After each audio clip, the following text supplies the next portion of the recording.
Chaudement habillé, Jonathan sort de la maison. Le vent frais d'hiver lui glace les joues. Depuis le début de la journée, toute la famille s'active dans la maison. Certains décorent le sapin, d'autres cuisinent le repas de fête. Tonton, tati, cousins, cousines arrivent dans la maison. Jonathan ressent le besoin de s'éloigner de cette agitation. Il fait quelques pas dans la neige et réfléchit. Je ne comprends pas comment Dieu a-t-il pu devenir un bébé. C'est impossible. Pourquoi aurait-il fait cela? Arrivé à son point de vue favori, Jonathan admire le lac. Quel spectacle! Malgré le froid glacial, la surface de l'eau n'est pas gelée. Le vent violent forme des belles vagues qui fracassent les rochers. Comme à chaque fois, Jonathan est en admiration. Il se sent tout petit. Voilà à quoi ressemble Dieu, dit-il. Il est grand et super puissant. Dieu est encore plus fort que ces vagues. C'est lui qui a tout créé. Quand il a fait, le monde devait bouillir, exploser, éclater. Personne n'est aussi grand, puissant que lui. Mais pourquoi a-t-il voulu que son fils devienne un petit bébé fragile? Je ne comprends pas. En levant la tête, il voit une nouvelle vague éclater contre le rocher. Seigneur, aide-moi à comprendre. Jonathan, Jonathan, le voilà, crient les membres de la famille. Dès que Jonathan passe la porte. Je me demandais encore où tu étais, dit sa mère. Encore au bord du lac, j'imagine. Viens, j'ai une surprise pour toi. Suis-moi dans la chambre. Cousine Suzanne vient d'arriver avec son bébé. Je veux que tu le vois. Bonjour, trésor, dit-elle. T'as vu, maman? Comme ses mains sont petites, il est tout mignon. Comment s'appelle-t-il? Grégory. Je savais que tu aimerais le voir. Nous allons maintenant le laisser dormir et aller rejoindre les autres. Le Fils de Dieu est-il vraiment venu sur la terre comme ce petit bébé, dit Jonathan? Était-il un garçon comme Grégory, puis comme moi?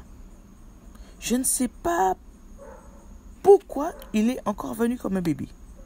De retour au salon, il a du mal à se joindre aux autres. Il préfère rester sur un tabouret près de la chambre.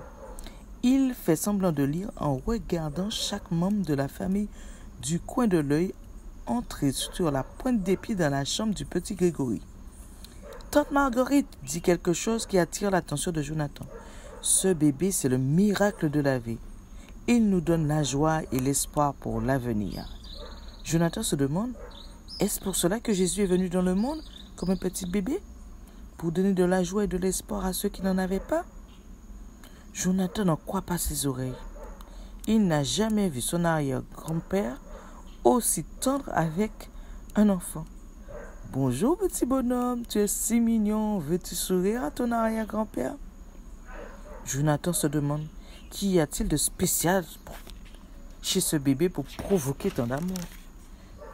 Chaque année, tout le monde se rassemble autour de lui dans le salon pour écouter la lecture de l'histoire de Noël dans la Grande Bible.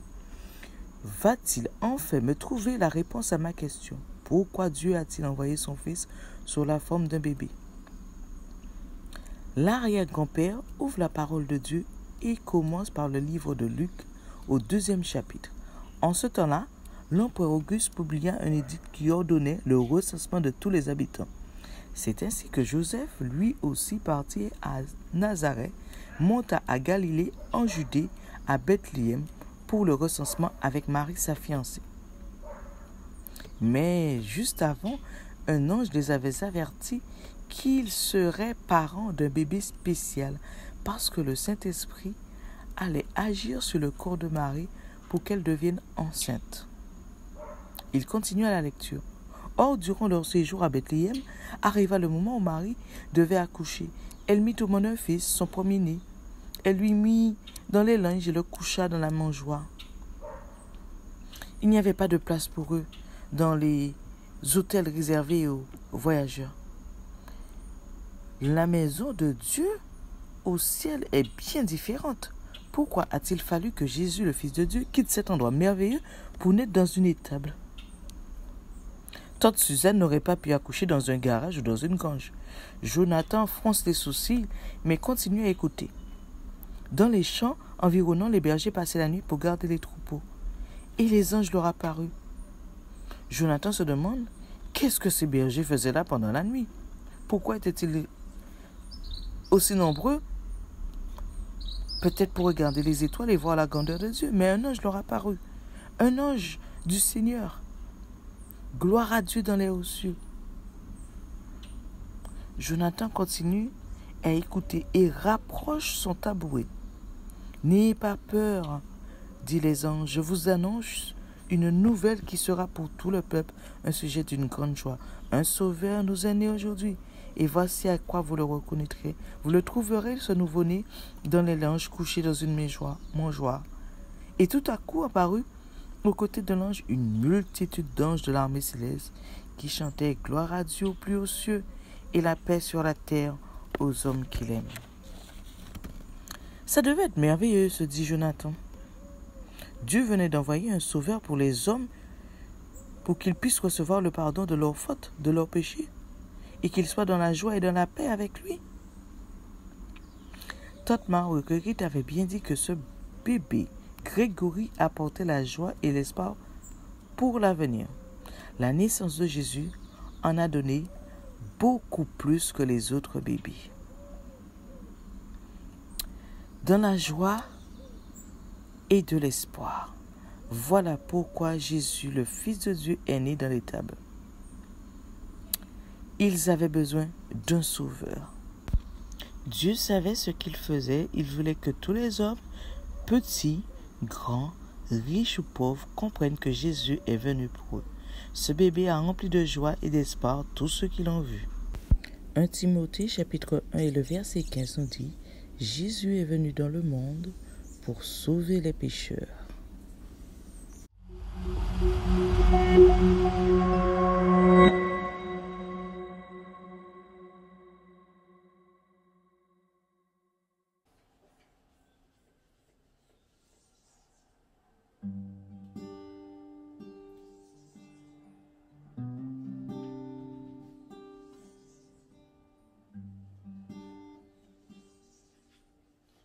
Un soir d'hiver, j'aperçois dans le ciel de ma fenêtre une étoile qui brille d'un éclat, éblouissant les ténèbres. Les anges annoncent aux bergers le chemin à reconnaître qui mène à la crèche de Bethléem et proclame à tous ce jour suprême. Un enfant est né, béni soit ce jour, il est le sauveur des enfants du Seigneur. Un enfant est né, béni soit ce jour, il est le sauveur des enfants du Seigneur. J'ai suivi les bergers, ils m'ont montré le chemin. Et j'ai vu l'enfant couché sur un lit de foin. Marie, sa mère, lui souriait, émue, émerveillée, et caresse des cieux l'enfant qui lui vient des cieux. Un enfant est né, béni soit ce jour, il est le sauveur des enfants du Seigneur. Un enfant est né, béni soit ce jour, il est le sauveur des enfants du Seigneur. Ce n'est ni un palais, ni la maison d'un roi, mais son royaume est le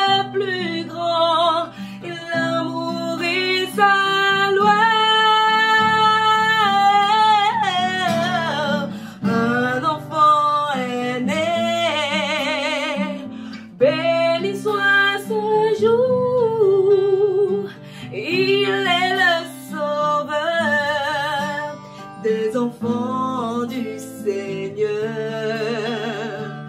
Un enfant est né, béni soit ce jour, il est le sauveur des enfants du Seigneur.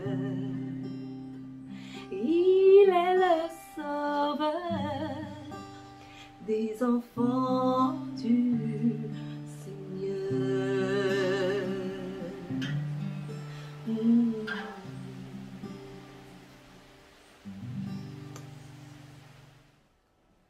Minuit chrétien, c'est l'heure sous la neige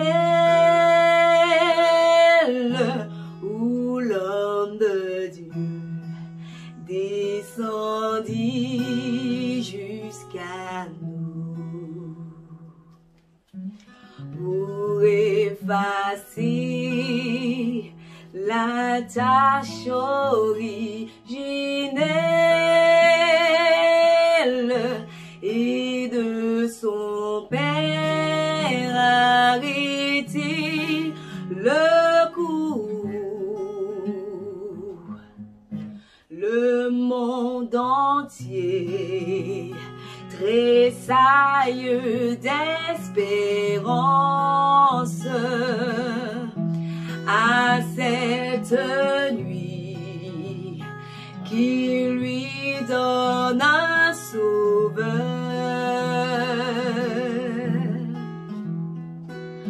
Peuple à genoux, attends ta délivrance.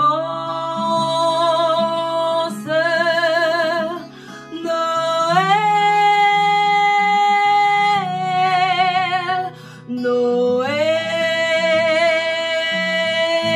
Noël, voici le Rédempteur.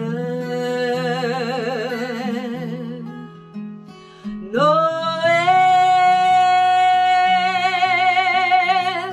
Noël, voici le Rédempteur.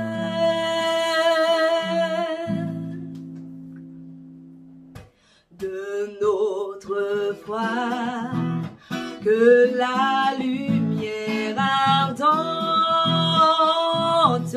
nous guide tous au berceau de l'enfant. Comme autrefois, où l'étoile brillante y conduisit les chefs de l'Orient. Le roi des rois naît dans une humble crèche, puissant du jour, fier de votre grandeur. À votre orgueil, c'est de là qu'un Dieu prêche. Courbez vos fronts devant le Rédempteur. Courbez vos fronts devant le Rédempteur.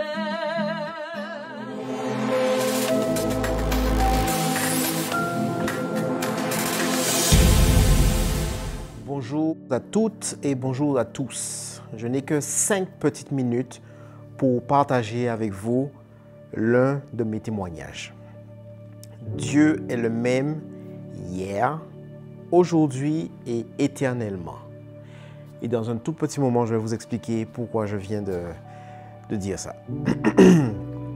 Je suis né et j'ai grandi au sein d'une famille chrétienne, ce qui veut dire que pratiquement, je suis allé à l'église tous les dimanches matins dans ma vie et le mercredi soir lors des prières. Mais petit, c'était comme une obligation parce que bien sûr, mes parents n'allaient pas nous laisser, mes frères et moi, seuls à la maison pendant qu'ils seraient allés à l'église.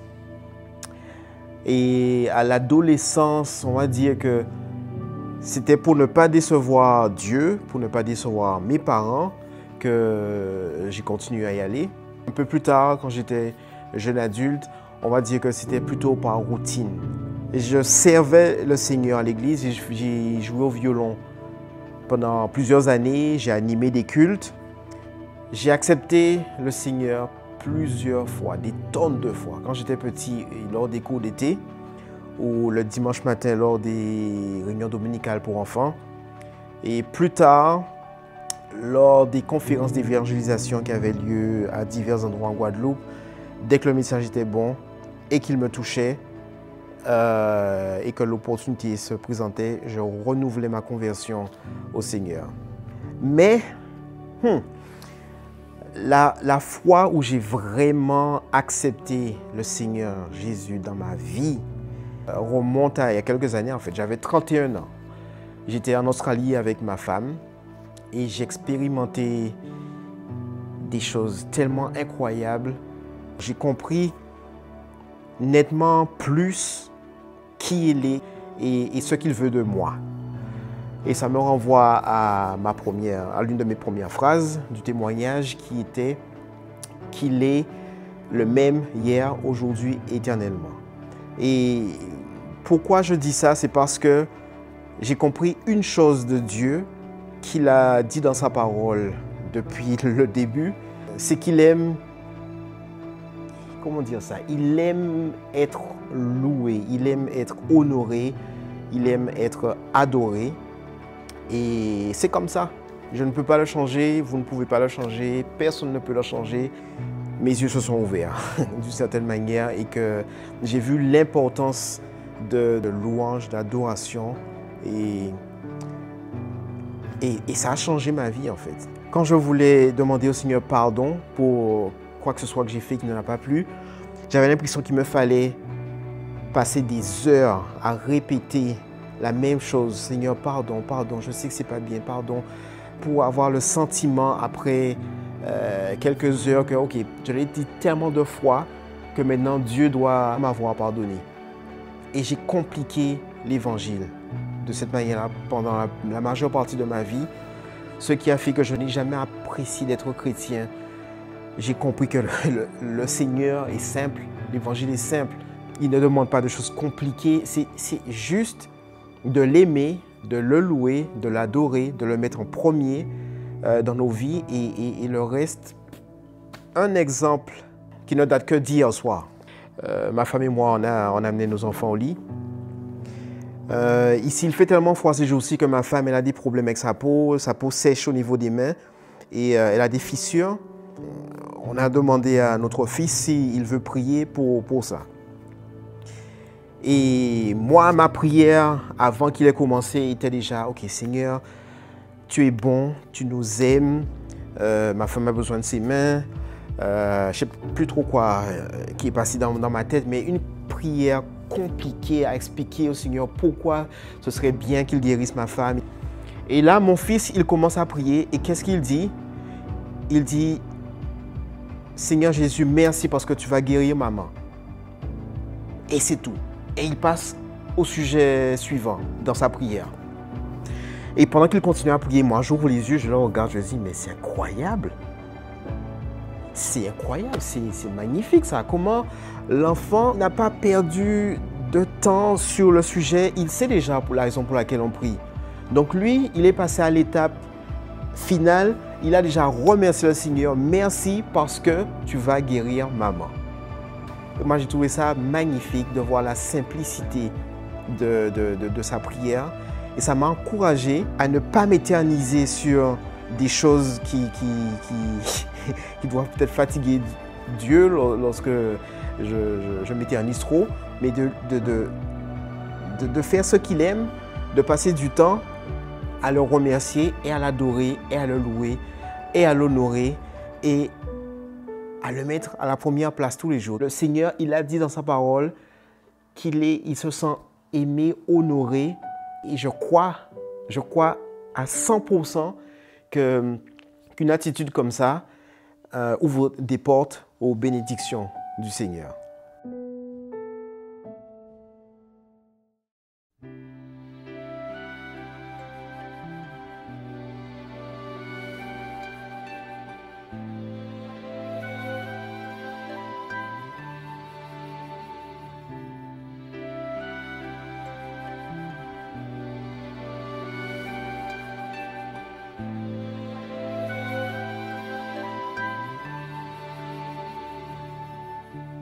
Il est roi des rois, Seigneur des seigneurs, merveilleux, conseiller, Dieu tout-puissant.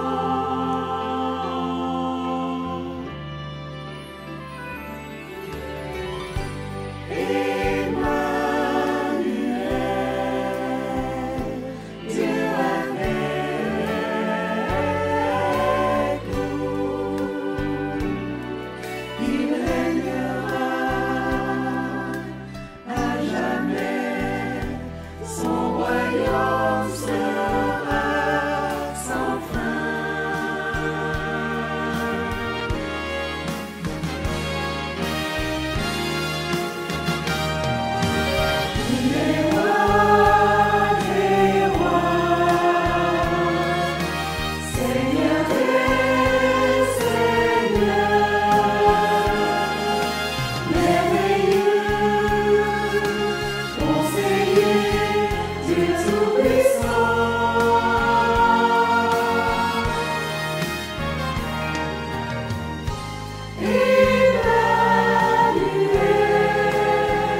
Traditionnellement, à cette période de l'année, et ce, à l'échelle de la planète, tout, mais alors absolument tout brille, tout scintille, c'est l'effervescence, c'est la liesse. Oui, ce temps nous remet en mémoire un événement sans précédent qui a marqué l'histoire à jamais. La naissance miraculeuse et virginale de Jésus-Christ. Mais voilà, un virus nommé coronavirus ou Covid-19 captive toutes les attentions et occupe tous les espaces, générant peur, angoisse, stress, suicide, absence de lisibilité. Bref, c'est notre lot au quotidien, mes amis. Différents systèmes de fonctionnement, là aussi, à l'échelle du monde, ont été modifiés.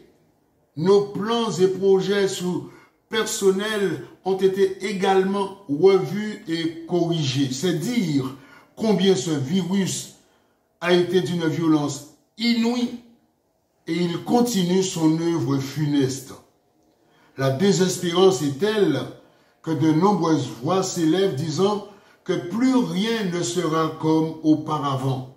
Et cela se voit, cela se vit déjà. Oui, les bonnes nouvelles sont rares en ces temps sombres et l'avenir incertain de plus en plus, mes amis. Mais, il existe une bonne nouvelle, à la fois rassurante et permanente. Elle a parfaitement cours en 2020. Cette nouvelle, cette bonne nouvelle, elle est venue du ciel. Écoutez cela, mes amis, dans l'évangile de Luc, au chapitre 2, les versets 1er à 20. Il est dit ce qui suit. En ce temps-là, parut un édit de César Auguste, ordonnant un recensement de toute la terre. Ce premier recensement eut lieu pendant que Quirinius était gouverneur de Syrie. Tous allaient se faire inscrire, chacun dans sa ville. Joseph aussi monta de la Galilée, de la ville de Nazareth, pour se faire inscrire en Judée, dans la ville de David, appelée Bethléem, parce qu'il était de la maison et de la famille de David. Tout ceci afin de se faire inscrire avec Marie, sa fiancée, qui était enceinte. Pendant qu'ils étaient là, le temps où Marie devait accoucher arriva, et elle enfanta son fils premier-né. Elle l'emmaillota et le coucha dans une crèche parce qu'il n'y avait pas de place pour eux dans l'hôtellerie. Il y avait dans cette même contrée des bergers qui paissaient dans les champs les veilles de la nuit leurs troupeaux. Et voici, un ange du Seigneur leur apparut, et la gloire du Seigneur resplendit tout autour d'eux. Ils furent saisis d'une grande frayeur. Mais l'ange leur dit, « Ne craignez point, car je vous annonce une bonne nouvelle qui sera pour tout le peuple le sujet d'une grande joie. C'est qu'aujourd'hui, dans la ville de David, il vous est né un sauveur qui est le Christ, le Seigneur. Et voici à quel signe vous le reconnaîtrez. Vous trouverez un enfant emmailloté et couché dans une crèche. » Et soudain, il se joignit à l'ange une multitude de l'armée céleste, louant Dieu et disant « Gloire à Dieu dans les lieux très hauts et paix sous la terre parmi les hommes qui l'agréent. » Lorsque les anges les eurent quittés pour retourner au ciel, les bergers se dirent les uns aux autres, « Allons jusqu'à Bethléem et voyons ce qui est arrivé, ce que le Seigneur nous a fait connaître. » Ils y allèrent en hâte, et ils trouvèrent Marie et Joseph et le petit enfant couché dans la crèche. Après l'avoir vu, ils racontèrent ce qui leur avait été dit au sujet de ce petit enfant. Tous ceux qui les entendirent furent dans l'étonnement de ce que leur disaient les bergers. Marie gardait toutes ces choses et les repassait dans son cœur. Et les bergers s'en retournèrent, glorifiant et louant Dieu pour tout ce qu'ils avaient entendu et vu et qui était conforme à ce qui avait été annoncé.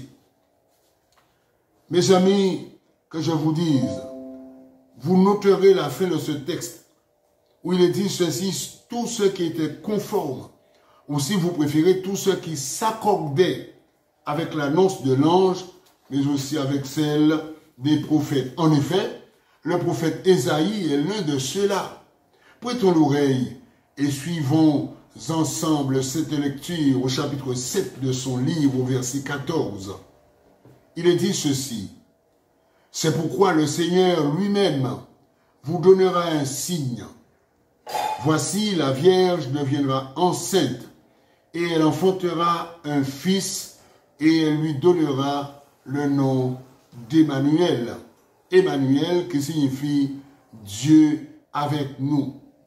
Mes amis, que je vous dise que cette annonce prophétique a été faite par moins de 800 ans avant la réalisation pleine et entière de cette parole. Dieu, dans toute sa science, avait planifié la venue du Verbe à un moment M. Pourquoi? Parce que la situation d'une humanité touchée par le virus du péché exigeait la venue d'Emmanuel, exigeait la venue du Verbe, exigeait la venue d'un sauveur, d'un rédempteur, parce que nous étions si profondément enfoncés et éloignés dans les méandres du péché, impossible de retrouver le paradis perdu, que la venue d'un rédempteur s'imposait.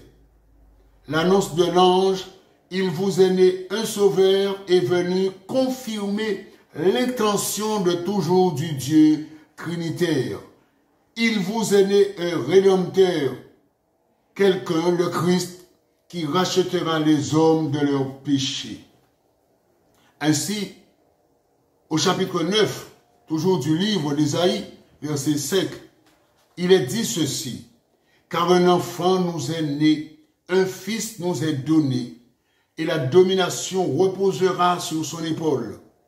On l'appellera admirable, conseiller, Dieu puissant, Père éternel, Prince de la paix. » Mes amis, mais quelle annonce, quelle parole! Des siècles se sont écoulés, mais la promesse a demeuré, mes amis. Car Dieu n'est pas homme pour mentir, ni fils d'homme pour se repentir, selon le livre des Nombres, chapitre 23, verset 19. Et au jour J et à l'heure H, la promesse s'est réalisée, béni soit l'Éternel. Quel plan prodigieux, quelle fidélité! Que les hommes aient déplacé le curseur au point que cette fête du souvenir ait été paganisée par le boire et le manger des présents est un fait. Mais la naissance miraculeuse et virginale de Jésus-Christ demeure une réalité historique. Luc, appelé le médecin bien-aimé, au livre de Colossiens, chapitre 4, verset 14, a entrepris de sérieuses investigations pour avoir la conscience nette d'une part, mais aussi pour avoir des témoignages auprès de témoins fiables, de témoins oculaires, afin de ne rien divulguer quelque chose qui ne serait pas fondé. Et pour donner également sens à sa parole. Et en tant que scientifique, il ne tenait surtout pas à se faire berner, à se faire conduire en bateau, comme l'on dit. Ainsi, au chapitre 1er, verset 1er à 4 de son livre, il dit ceci. Écoutez bien, mes amis. Plusieurs ayant entrepris de composer un récit des événements qui se sont accomplis parmi nous, suivant ceux que nous ont transmis ceux qui ont été des témoins oculaires dès le commencement et sont devenus des ministres de la parole, il m'a aussi semblé bon, après avoir fait des recherches exactes sur toutes ces choses depuis leur origine, de te les exposer par écrit, excellent Théophile, d'une manière suivie, afin que tu reconnaisses la certitude des enseignements que tu as reçus. Mes amis, mais quelle parole, quelle déclaration. Lorsqu'un scientifique communique ouvertement une donnée quelconque, fruit de son travail, cela sous-entend qu'il a préalablement, premièrement, sondé l'objet en question. Deuxièmement, il l'a analysé. Troisièmement, il l'a éprouvé. Et quatrièmement, il l'a diagnostiqué. Et enfin, il peut livrer effectivement le fruit de ses recherches. Il peut le valider. Les recherches de Luc sont donc venues corroborer toutes les déclarations et annonces faites tant par l'ange que par les prophètes et les témoins oculaires. Gloire à Dieu, mes amis. Gloire à Dieu. Oh Emmanuel, sans la nativité, il n'y aurait pas d'œuvre sacrificielle. Sans œuvre sacrificielle, il n'y aurait pas de résurrection triomphale. Sans résurrection, pas d'ascension. Sans ascension, pas d'introduction au ciel, ni occupation du trône, mes amis. Nous serions encore aujourd'hui dans la servitude et dans la mort spirituelle. Mais miséricorde insondable, cette parole forte de l'Écriture a été prononcée par Jésus-Christ lorsqu'il a livré sa vie sur la croix à cause de nos fautes, à cause de nos travers, à cause du virus qui nous a tous infectés. Il a prononcé cette parole forte dans l'évangile de Jean, chapitre 19, verset 30. Tout est accompli. Tout est accompli. Emmanuel, Dieu avec nous, est donc venu chercher, sauver ceux qui étaient perdus. C'est ce qu'il nous a dit dans son évangile de Luc, chapitre 19, verset 4. Le Fils de l'homme est venu chercher et sauver ceux qui étaient perdus. Et Paul, l'apôtre, dira de son côté, en 2 Corinthiens, chapitre 5, verset 19, que Dieu était en Christ, réconciliant le monde avec lui-même, en n'imputant point aux hommes leurs offenses. Mes amis, aujourd'hui, par le triomphe de la croix, par le triomphe de la résurrection, Jésus-Christ, aujourd'hui, peut vous faire entrer dans une dimension de vie nouvelle, à vivre miracle sur miracle, parce que le Verbe s'est fait chair et a habité parmi nous pleine de grâce et de vérité. La nativité est un fait historique et c'est pourquoi, en ces temps dans lesquels nous sommes, nous avons besoin de nous souvenir de cette naissance, je le répète, miraculeuse et virginale. Tout ceci pour que nous soyons sauvés, pour que nous soyons délivrés et pour que nous soyons axés sur sa trajectoire pour le temps et pour l'éternité. Que Dieu vous bénisse, que Dieu nous bénisse. Bonne fête à toutes et à tous et que toute la gloire soit à Dieu seul. Amen.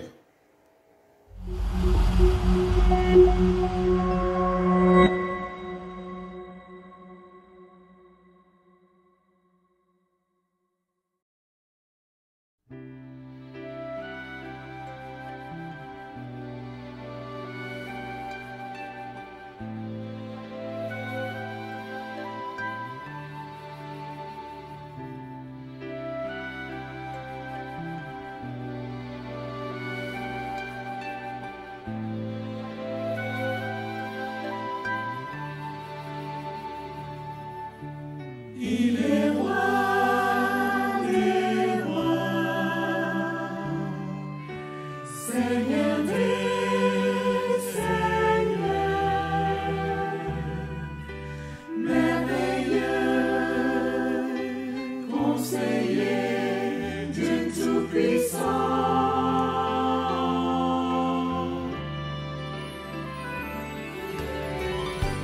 Emmanuel,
Seigneur.